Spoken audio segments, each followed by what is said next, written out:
Can you talk to me about solutions going forward, namely public-private partnerships that you've seen that have been successful? Yeah, sure. There's been many models, right? And then we have successful models in Singapore and Korea, and different places in Asia. There's also models that they've implemented in certain states out in the U.S. But of the systems, I would have to say the Singaporean model is quite interesting.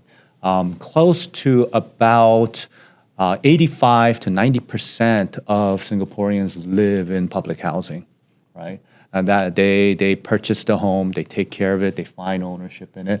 And Singapore did it in many innovative ways. First, they identify land that's underutilized, right? And then they join up with a private partner that could provide affordable housing or even attainable housing, right? Because depending on the people you talk to, they'll say, oh, that's not affordable anymore, right? But important thing is attainable is at least we could have the middle class start reaping the benefits of some of these programs. Now, identifying these lots, rezoning it, allow multi-use purposes for some of these lots, decrease the amount of regulations, allow faster permitting. And then the private partner, on the other hand, with all these benefits, they can incorporate these affordable, attainable housing to large complexes. Now, these large complexes are not technically all affordable housing. Some are at market rates. And then you can't really even tell the difference between a market rate unit and an affordable housing unit. So they're all integrated together, right? And so that provides many benefits that I could go into detail about, but when you have affordable, attainable, and market rate all in the same area, and you can't tell the difference, right? Then it really just gives that sense of ownership to everyone that's living there. Right, 100%. Because if you channel everyone to like projects, right? To live together, Correct. right? Then it's almost like, what are you doing? You're segmenting us, you're isolating Correct. us. We're not part of the community. We're over here, right? Correct. Where the people who can't afford live, right? And that's been the affordable housing initiative that they took in the United States in like the early 30s and 40s, right? And these Asian countries, their development came later, so they learned from the U.S. model. Yes. Right? So they realized that you can't just start grouping all the low-income housing projects in one area, because eventually it's going to get dilapidated and it's just going to become another project, right? No, I agree with you on the density issue and the mixed use. I'm on the same page. How do governments in other regions ensure that housing remains high quality and desirable? There's several things that they do. The first thing that they, as I mentioned, they don't differentiate between market rate and also affordable, attainable housing. That's the first thing they do.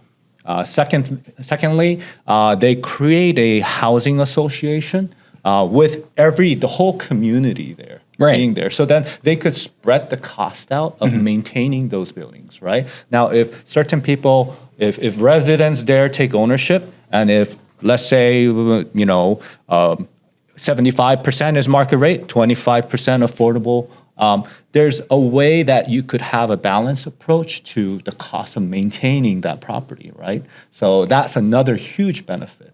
Another thing that they normally Singapore does really well is they use high quality products. You're looking at installing materials that will last. Okay, that will last. So then by incorporating that into the design, they ensure that maintenance costs over the long run of the project is reduced quite a bit.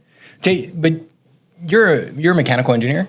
Civil, right? So you're an engineer by education, yes, right? Yes. Not necessarily practice, but you utilize it, I'm sure, daily in your practice. You said something about construction materials, right? Talk to me about construction materials that lower the cost for housing that we should be looking at. There's quite a lot. Some of it is a little exploratory, and it's really it takes someone to take the risk to experiment with some of these trending methods and construction materials. Let's see, for example, there's that whole movement on 3D printed homes.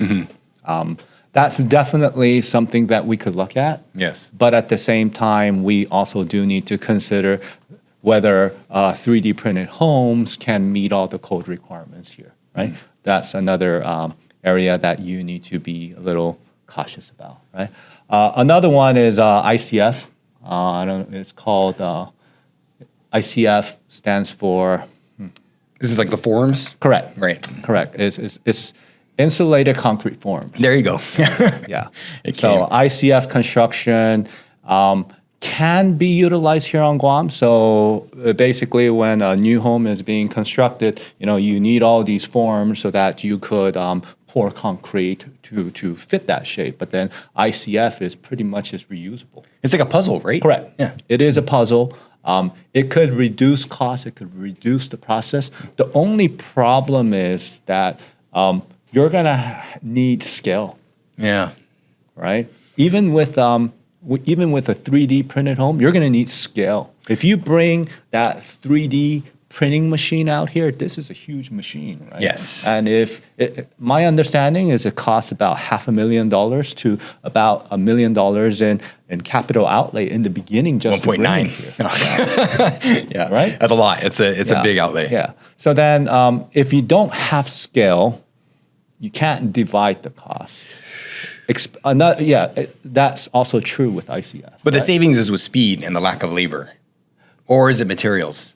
It's twofold. Okay. It's twofold. I think with 3D printed homes, I think there could be some savings on the materials itself also. But at the same time, I know there could be dramatic cost savings in labor. ICF is the same, right? Okay. ICF, you'll still be using concrete, but at the same time, it's just going to cut in terms of the amount of labor that goes into making all these forms. Okay. So you're a private developer. How can we incentivize you to create more housing? Well, again, I think going back, relaxing on our zoning requirements. Guam is very unique, and I wanted to point this out, that sitting on the Guam Land Use Commission really gave me perspective about the amount of infrastructure costs that goes into building anything new here. Now, don't forget, out in places like Singapore or in certain areas out in even the mainland, some of these infrastructure costs are subsidized by the government, by the local government, right? Now, here on Guam, we're trying to attract investors, large-scale investors, to come here that could build at a large scale. But then at the same time, when they get here, we tell them, hey, you need to put up all the roads and sewer and water, right? And we slap them with the bill, and then there's sticker shock, right, at that point, right? And they're not used to that, because normally when companies are investing that amount of money in a certain area, the government is very not only appreciative, but also at the same time, they want to have some type of cooperation to help the developer be successful, right? Understood. So yeah, tax incentive, regulatory relaxation, and then there's other areas, tax rebates on certain programs, and also land leases. That's a major one. Yeah, you can do a Chamorro Land Trust lease for like 99 years. Correct. Right? Yeah. Correct. And so there just needs to be legislation to allow people to leverage, right? I think there's an obstacle to mortgaging, right? But we can fix that.